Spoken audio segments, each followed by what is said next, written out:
Welcome to apa?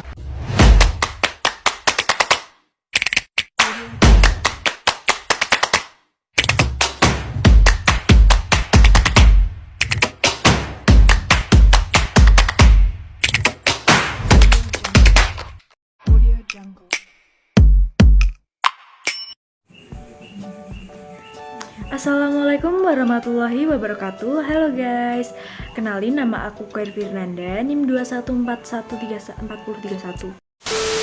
1 week later.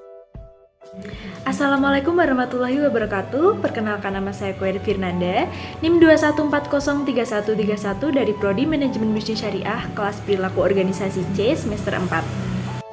Di sini saya akan menjelaskan tentang salah satu materi dari mata kuliah perilaku organisasi, yakni memahami budaya organisasi. Nah, sebelum kita memahami lebih lanjut tentang budaya organisasi nih, kita harus mengetahui, memahami apa yang dimaksud dengan budaya, apa juga yang dimaksud dengan organisasi. Budaya adalah seperangkat pemahaman penting yang dimiliki, diyakini, serta diterapkan oleh anggota komunitas yang sama. Budaya terdiri dari serangkaian nilai, ide-ide, persepsi, preferensi, konsep moralitas, kode perilaku yang nantinya akan menciptakan kekhasan di antara kelompok manusia tersebut. Jadi bisa diartikan sebagai ciri-ciri ya. Nah, sedangkan organisasi adalah suatu platform di mana individu dari berbagai latar belakang bersatu dan bekerja sebagai unit kolektif untuk mencapai tujuan bersama dan target tertentu. Jadi sebuah organisasi itu harus mempunyai tujuan yang sama ya. Nah, dari pengertian tadi bisa dirangkai apa yang dimaksud dengan budaya organisasi. Jadi, budaya organisasi adalah sistem kepercayaan dan sikap bersama yang berkembang dalam suatu organisasi dan membimbing perilaku para anggotanya. Selain itu, budaya organisasi juga dapat didefinisikan sebagai filosofi, ideologi, nilai-nilai, asumsi, kepercayaan, harapan, sikap, dan norma-norma yang menyatukan suatu organisasi serta disebarluaskan oleh para karyawannya. Nah, itu tadi pengertian budaya organisasi pada umumnya. Ada pula pengertian budaya organisasi menurut para ahli. Bagaimana pengertian budaya organisasi menurut para ahli? Seorang ahli bernama Edgar Sains menyatakan bahwa budaya organisasi dapat didefinisikan sebagai pola asumsi dasar yang diciptakan, ditemukan atau dikembangkan oleh suatu kelompok tertentu, terutama ketika mereka belajar dan beradaptasi untuk mengatasi masalah eksternal dan internal dengan segala pertimbangan yang ada. Nilai-nilai pelajaran yang didapatkan dari proses adaptasi tersebut nantinya menjadi pola-pola asumsi dasar yang diajarkan kepada para anggota baru sebagai cara yang benar untuk memahami, berpikir, mengambil keputusan, serta menghadapi segala tantangan yang hadir. Selain pengertian budaya organisasi dari Edgar Sains, ada juga itu pengertian organisasi menurut Chusway dan Lotke, memberikan definisi mereka terhadap budaya organisasi. Menurut mereka, budaya organisasi adalah sistem nilai yang dianut oleh anggota organisasi yang kemudian mempengaruhi cara mereka dalam bekerja, berperilaku, dan beraktivitas. Intinya, dari semua pengertian budaya organisasi menurut para ahli, semua definisi budaya organisasi menekankan pada pembagian norma dan nilai yang memandu perilaku anggota organisasi itu sendiri. Memang benar bahwa norma dan nilai-nilai adalah pedoman yang jelas tentang bagaimana karyawan harus berperilaku di dalam organisasi, serta kode etik yang diharapkan untuk mereka terapkan di luar organisasi. Dalam budaya organisasi di Indonesia sendiri, norma-norma dan nilai-nilai sangat dijunjung tinggi oleh banyak organisasi yang telah berdiri dari sekian tahun lamanya. Meskipun mungkin budaya organisasi di era revolusi industri 4.0 sudah memberikan warna-warna baru pada budaya organisasi, namun nilai-nilai seperti sopan santun, kejujuran dalam bekerja masih tetap dipertahankan pada banyak organisasi di Indonesia. Selanjutnya, Fungsi budaya organisasi. sebagai nilai dan norma yang dijunjung tinggi dan diterapkan oleh semua anggota organisasi, tentunya budaya organisasi memiliki beberapa fungsi. Berikut ini ada 5 fungsi budaya organisasi yang perlu kita ketahui mulai dari sekarang. Nah, fungsi organisasi yang pertama nih adalah memiliki peran yang kuat dan mendefinisikan batasan-batasan yang sangat berarti agar dapat membedakan suatu organisasi dengan organisasi lainnya. Misalnya, contoh nih, budaya organisasi terhadap kinerja karyawan di organisasi A harus mencapai 100% secara minimum. Mungkin organisasi C belum tentu memiliki target yang sama, sehingga hal inilah yang membedakan organisasi A dan organisasi C. Yang kedua nih, fungsi budaya organisasi akan membantu kita dalam menciptakan rasa identitas sebagai seluruh anggota organisasi. Seperti contoh misalnya, dikarenakan budaya dalam organisasi A sangat menerapkan kedisiplinan dan itu benar-benar diterapkan oleh para anggotanya, maka dari organisasi A memiliki rasa identitas bahwa mereka adalah orang-orang yang disiplin. Nah, yang ketiga, fungsi budaya organisasi juga akan mendorong para anggota agar lebih mengedepankan kepentingan organisasi dibandingkan kepentingan pribadi mereka. Jadi mereka sadar ya bahwa kepentingan bersama dalam organisasi adalah hal yang harus diprioritaskan daripada kepentingan pribadi atau perseorangan. Yang keempat, budaya organisasi yang membantu meningkatkan stabilitas sistem sosial. Tidak hanya itu, budaya organisasi juga dikenal sebagai pedoman dalam menyatukan organisasi dengan memberikan standar yang tepat tentang apa yang harus dikatakan dan dilakukan oleh para karyawan. Dan yang terakhir nih, yang kelima, fungsi budaya organisasi dapat menjadi mekanisme akal dan kontrol yang memandu dan membentuk sikap dan perilaku karyawannya.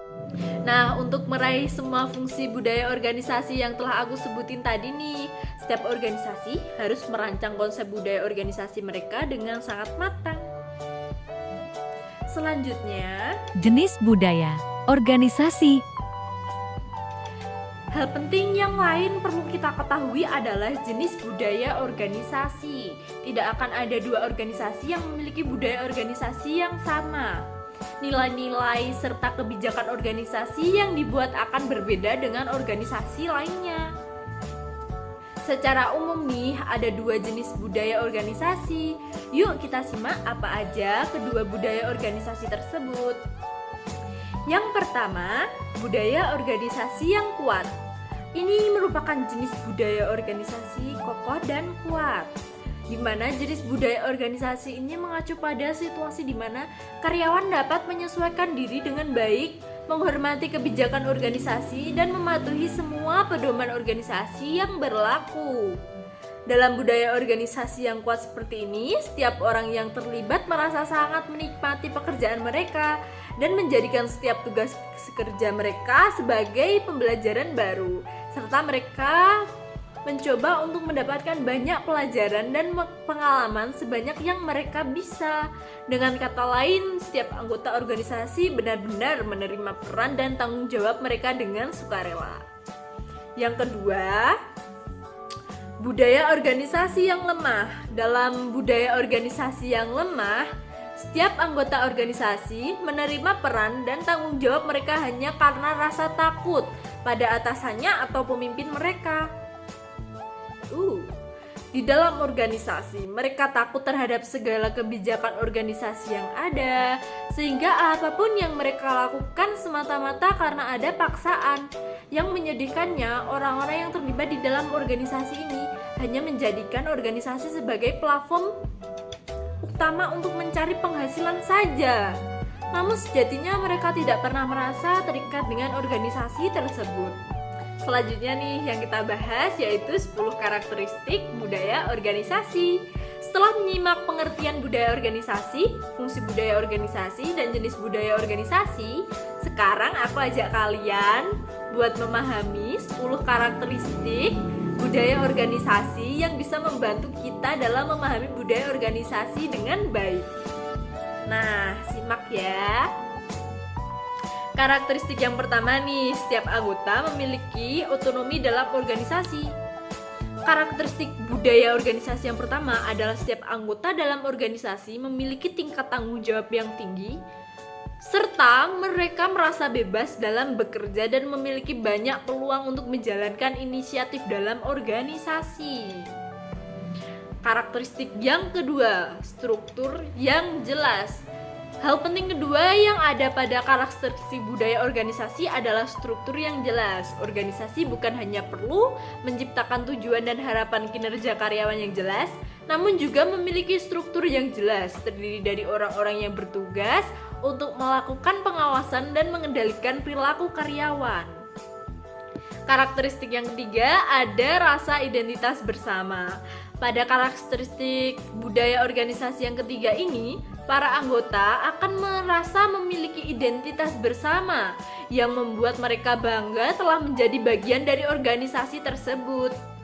Karakteristik yang keempat, adanya dukungan dari manajemen.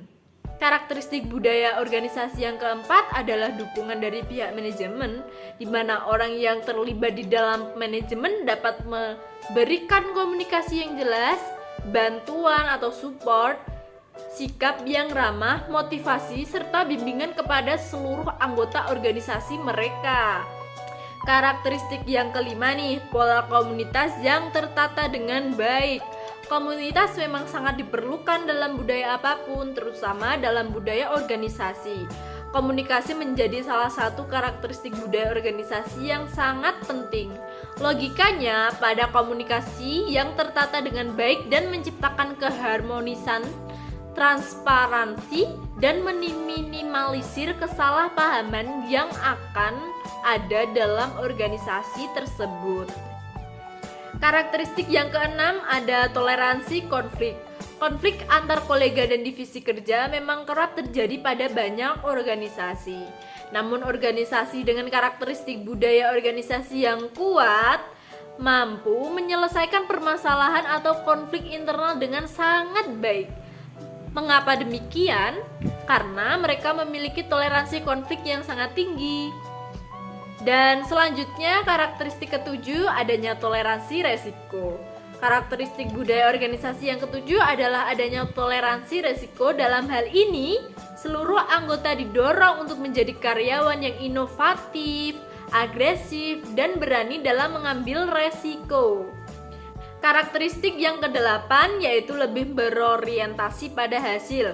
Karakteristik budaya organisasi kedelapan ini melihat sejauh mana pihak manajemen fokus pada hasil atau pencapaian target yang diberikan karyawan.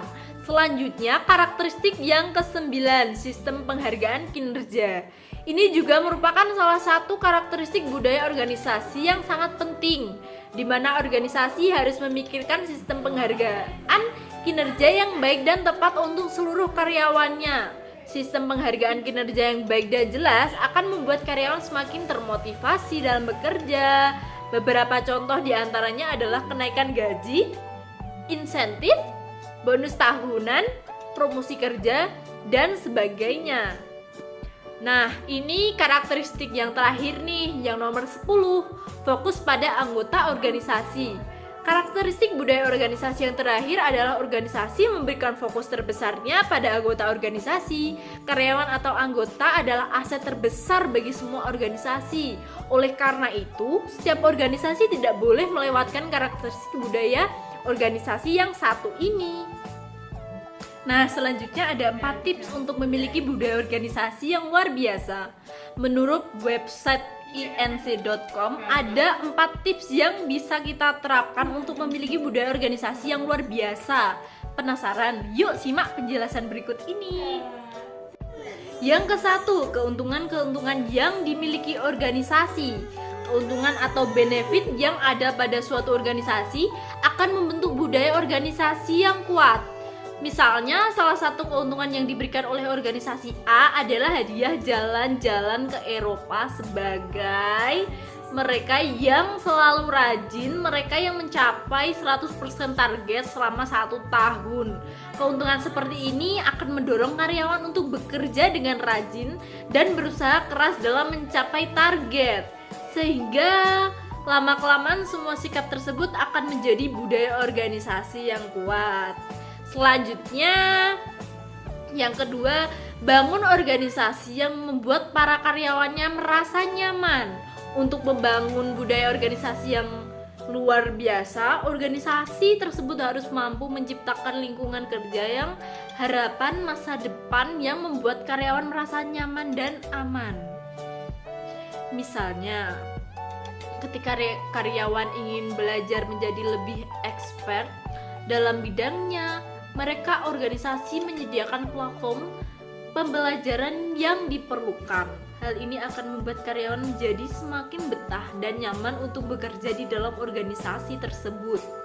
Yang ketiga, pembagian karyawan yang merata antara wanita dan pria. Jumlah karyawan wanita dan pria yang seimbang akan menghasilkan budaya organisasi yang kuat. Akan ada banyak hal yang bisa dicontoh dan dipelajari oleh para karyawan pria dan kolega wanita.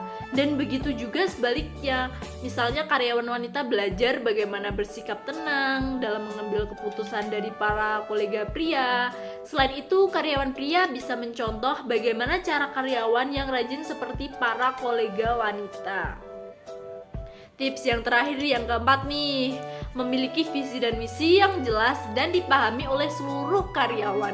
Tips keempat, setiap organisasi harus memastikan bahwa organisasinya telah memiliki visi dan misi yang jelas, serta seluruh anggota organisasi bukan hanya mengetahuinya, namun juga memahaminya dengan baik. Dengan begitu pun, setiap anggota organisasi pasti akan menerapkan budaya organisasi dengan baik tanpa ada rasa paksa sedikit pun. Yap, itulah pengertian budaya organisasi, fungsi budaya organisasi, jenis budaya organisasi, karakteristik budaya organisasi, dan 4 tips ampuh untuk memiliki budaya organisasi yang luar biasa. Sekian presentasi dari saya. Apabila ada kesalahan kata, saya mohon maaf. Wassalamualaikum warahmatullahi wabarakatuh.